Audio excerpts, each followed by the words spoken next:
el mensaje que Dios ha puesto en mi corazón lo he titulado de la siguiente manera: saliendo de la cautividad.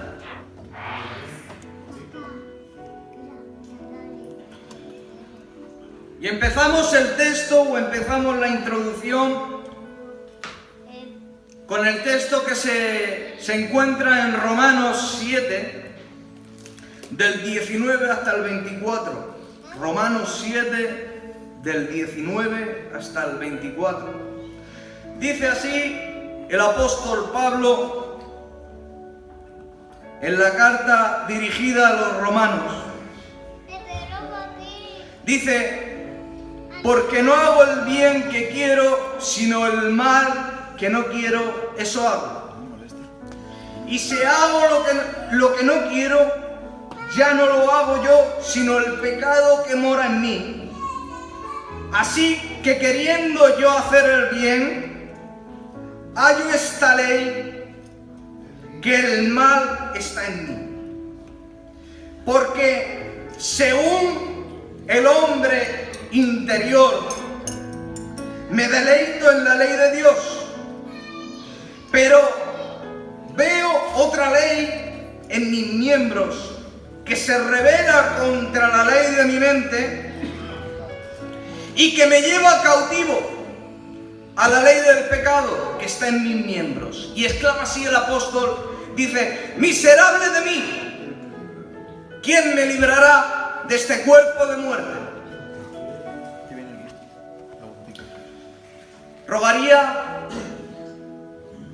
a mi hermano Luis que me presentase en las manos de Dios, porque estoy nervioso. Bendito sea tu nombre, Señor Jesús. En esta tarde te damos gracias, Dios mío, de estar delante de tu presencia, Padre. Te ruego, Señor, que tú tomes a tu siervo en esta tarde, Señor. Bendícelo, Padre Santo. Dale, Señor, palabras, Señor. Pon tú ese mensaje que tú has puesto en su corazón, Dios mío. Pónselo en su vida, Padre, que Él lo pueda transmitir con bendición, Señor. Que Él lo pueda transmitir con tranquilidad, Dios Santo. Y que tu palabra, Señor, brote en sus labios, Señor. Que tú lo uses, Señor, como un instrumento en tus manos, Padre. Úngelo, Padre Santo, en esta tarde. Bendícelo, Señor, de una forma especial, Señor. En el nombre del Padre, del Hijo y del Espíritu Santo. Amén. Pablo en la epístola a los romanos nos enseña, iglesia, de que hay una lucha entre su carnalidad y la vida espiritual, la vida de Dios que habita dentro de sí. Y lo que quiere hacer, eso no hace, y lo que no hace, y lo que no quiere hacer, eso hace. O sea, tiene una lucha, su corazón está dividido, su alma está partida por la mitad.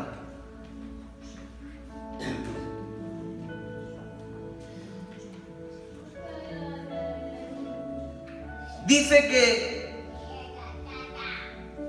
que hace aquello que no quiere. Y eso es que hay áreas en su vida que están cautivas por la carnalidad, por el pecado. Y ahora yo me hago una pregunta: ¿qué es el cautiverio? Y dice así el diccionario de la Real Academia Española, dice: privación de la libertad en manos de un enemigo. Hoy en día se habla mucho de la libertad, Tito, de la libertad de expresión.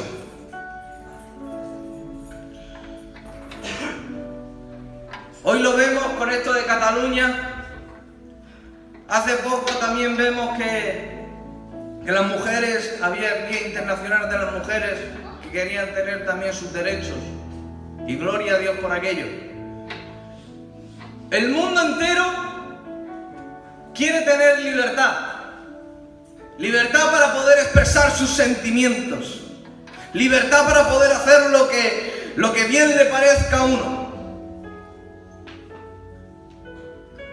Pero lo que sucede en el mundo no está sucediendo en las iglesias. Lo que sucede allí afuera en el mundo no sucede en la vida del cristiano.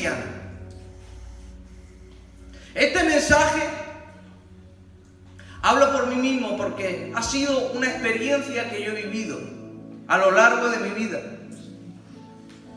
Y por eso sé de lo que estoy hablando. Al igual que muchos de vosotros, conforme se vaya desarrollando este pensamiento que hay dentro de mi corazón, seguro que muchos de vosotros, de ustedes, se van a dar cuenta de que también lo ha vivido.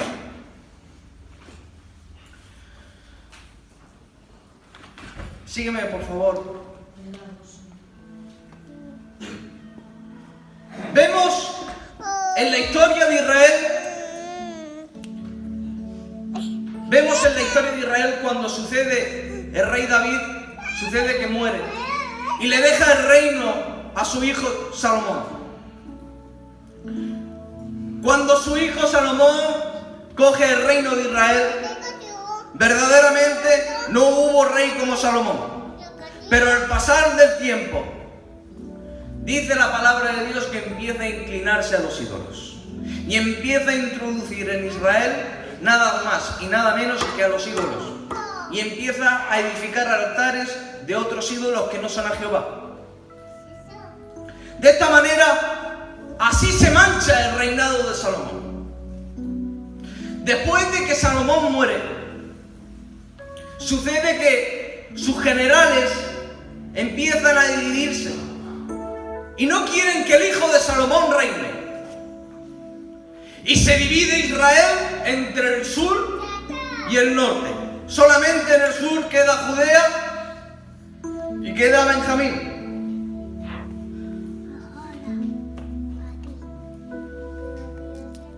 Y empieza a haber una guerra civil. Y empiezan a matarse entre hermanos.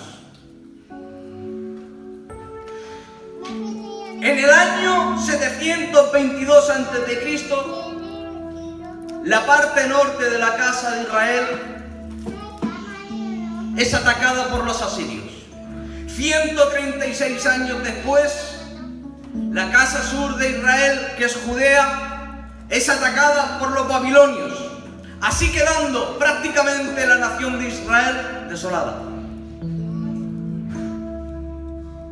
Todos han sido llevados cautivos, en cautiverio. Dice la palabra textualmente, cuando entró, porque hubo dos embestidas de rey Nabucodonosor queriendo hacerle daño a Israel para llevarse los cautivos. Dice así textualmente, matando a los jóvenes en el santuario, ancianos, doncellas, y llevándose todos los utensilios de la casa de Jehová, después de haber consumido toda la ciudad y el templo. Lo que tanto le había costado a Salomón construir, con todas aquellas piedras preciosas, con todas aquellas maderas traídas del Líbano, con todas aquellas cosas que habían traído para hacerle culto a Jehová, hoy, cuando llegan los babilonios, es arrasado. La ciudad que en su día reflejaba la gloria de Dios, dice uno de los comentaristas que, de los que entienden de todo esto, dice, fue similar a una estampa igual que cuando cayó aquella bomba allí en Japón, en Hiroshima. Israel devastada, los muros quemados. Todas aquellas personas que conocían aquella ciudad se echaban las manos a la cabeza. Por favor, Luis, dale un poquito de voz.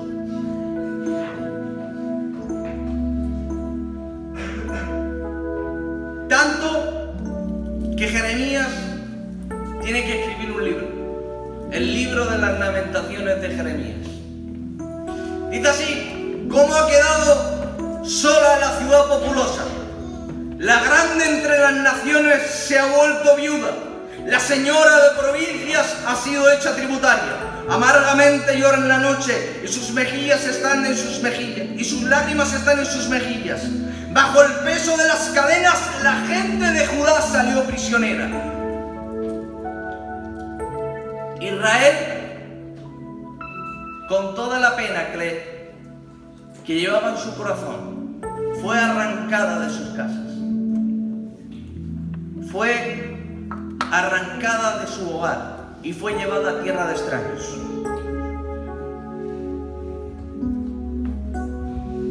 Y vosotros me diréis, ¿qué me quieres decir con todo esto, Juan? El cristiano de un día para otro no está aquí arriba y llega aquí abajo. En la vida cristiana, primeramente, comenzamos bien, como Salomón. Edificamos un buen templo, edificamos un altar. Todas las noches en las madrugadas nos ponemos de rodillas y clamamos a Jehová. El cristiano, primeramente, sí, empieza a presentarle el día a nuestro Dios, porque tiene un buen principio, porque sus sentimientos son buenos. Pero al pasar del tiempo, yo no sé ustedes, pero a mí me ha pasado. Al pasar el tiempo ya dejo de presentar el día. Ya empiezo a dejar de congregarme en las reuniones de jóvenes. Ya empiezo a faltar a los cultos.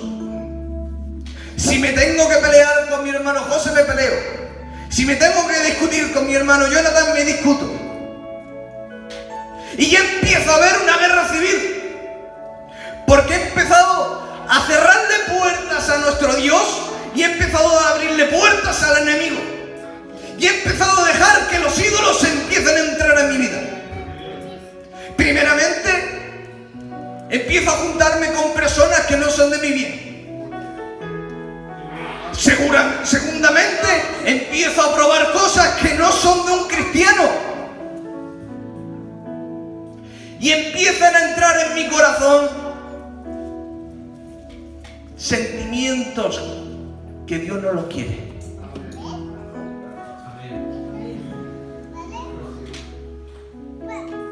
Y empieza a haber entre nosotros, o mejor dicho, en el hombre interior, empieza a haber una guerra civil. Primeramente dices que sí, que Tito, que yo voy contigo al culto. Después mentira, te dejo tirado. Que sí, José, que mañana hago ayuno contigo. Mañana nos reunimos en la iglesia y estoy ayunando contigo. Mentira, porque la noche anterior me he tirado hasta las tantas, por ahí tirado. No sé si me empezáis a entender.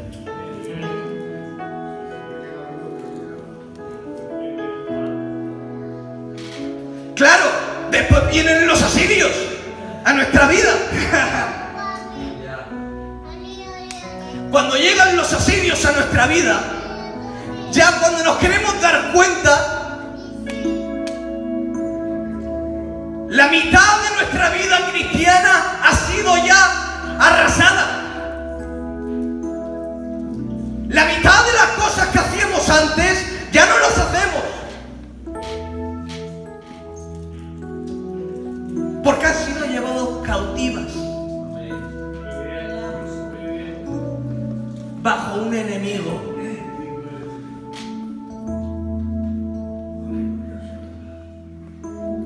Nos queda, Judá, un poquito de conciencia. Nos queda todavía, Judá. Ay, no, eso no. Eso no lo voy a hacer porque está mal. Es un día. Al que hace 136 años duró Judá. Es atacada por el rey Nabucodonosor. Y es entonces cuando entra en nuestra vida, Jehová lo reprenda, el pecado, y empieza a destruir el templo. Y empieza a destruir de nuestra vida el altar. Y empieza a destruir de nuestra vida lo que teníamos de Dios. Y ya todo nuestro ser lo ves saliendo hacia Babilonia, bajo el peso de las cadenas. Como dice el libro de las Lamentaciones. Y cuando estás en Babilonia muchas veces te dicen: cántanos uno de los cánticos de Sión. Pero ¿cómo voy a cantarte uno de los cánticos de Sión si desde aquí estoy viviendo mi vida, lo que yo era antes y lo que soy ahora?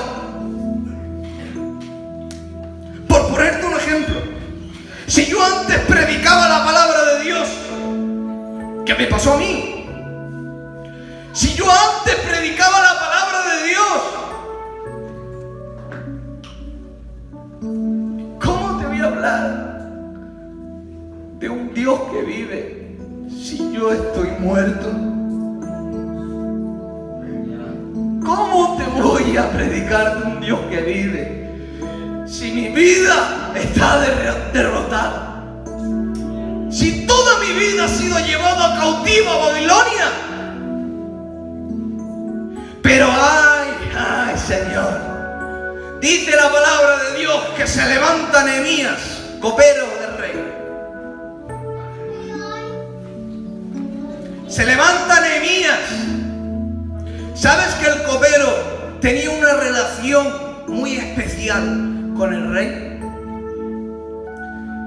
Pues era aquel que antes de probar algo que estaba envenenado, él tenía que pasar primeramente por sus labios.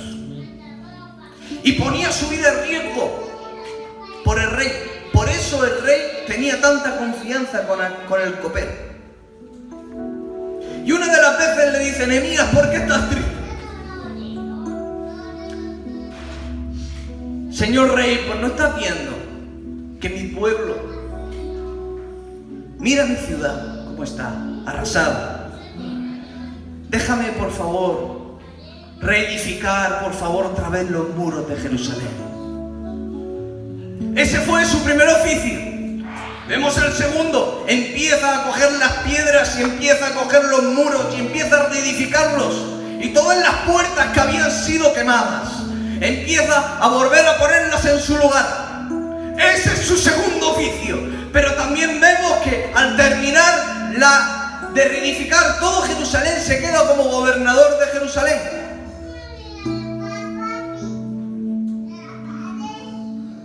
No necesitamos a Nehemías, necesitamos a Jesús. Yo necesitaba a Jesús en aquel entonces. ¿Sabéis una cosa? Que Jesús también fue copero. Dejadme por favor que me imagine esta escena. El Padre, sentado en su gloria y majestad. Y Jesús: hijo mío, ¿por qué estás triste? ¿Por qué tienes esa cara? ¿Por qué está decaído tu semblante?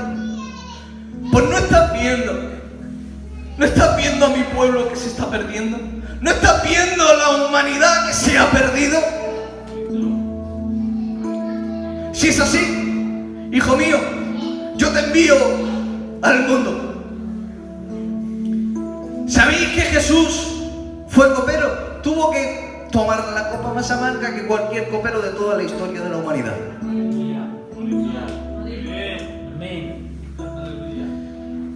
Dice, horas antes de su crucifixión, dice: Señor, si no viene de ti, Señor, si no es tu voluntad, haz que pase esta copa de mí, pero si es tu voluntad, que así sea. Tomó la copa más amarga, más envenenada, por ti y por mí. Y también fue obrero, Tito. Dice que habiéndose cumplido el tiempo, dice que afirmó su rostro hacia Jerusalén. Y le explicaba a sus discípulos que había de morir en un madero, que no se preocupasen, que al tercer día iba a resucitar. Eso era la verdadera obra por la cual había venido a este mundo. Él sabía cuál era su cometido y que nada ni nadie lo iba a partir de ahí. Satanás, los escribas, los fariseos, todos intentando entorpecer el plan y la obra de Jesucristo aquí en la tierra. Tanto fue que Satanás se utilizó hasta de Pedro, que le dijo: Pedro, apártate de mí, pues me eres tropiezo. Y una vez clavado en aquel madero, dice: consumado es. Iglesia, nunca lo dijo con pena.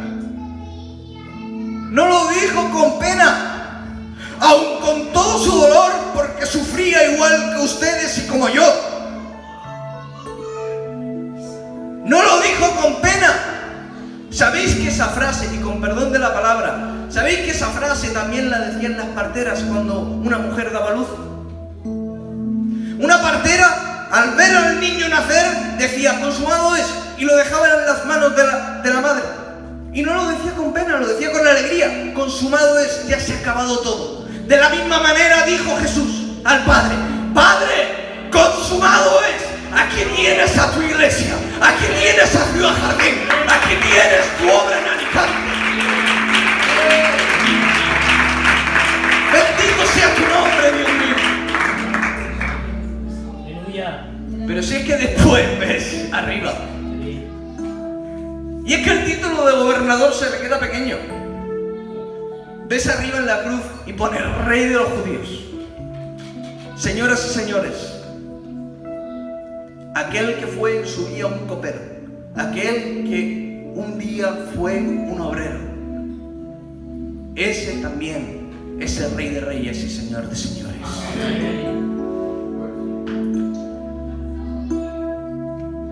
¿Sabéis qué?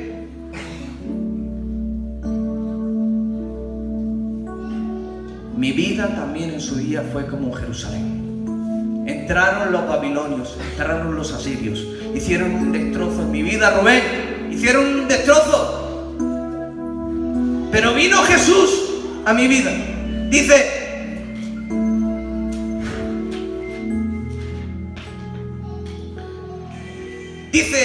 me ha enviado a sanar a los quebrantados de corazón, pregonar libertad a los cautivos y dar vista a los ciegos y poner en libertad a los oprimidos. ¿Sabes lo que hizo Nehemías? Nehemías no cogió otras piedras del muro, no, aquellas piedras que estaban manchadas de ceniza, aquellas piedras que estaban manchadas de sangre por aquellos que habían dado su vida por Jerusalén, aquellas puertas que estaban quemadas, todas aquellas cosas las empezó a coger Nehemías nuevamente y empezó a levantarlas. Quiero decirte una cosa, hermano que me escuchas en esta tarde: si tu vida está como Jerusalén en estos momentos, si has sido llevado a Babilonia, si tu vida está esclavizada, si tu vida no vive conforme a la voluntad de Dios, quiero decirte, el único que puede volver a levantar tu altar es Jesús de Nazaret.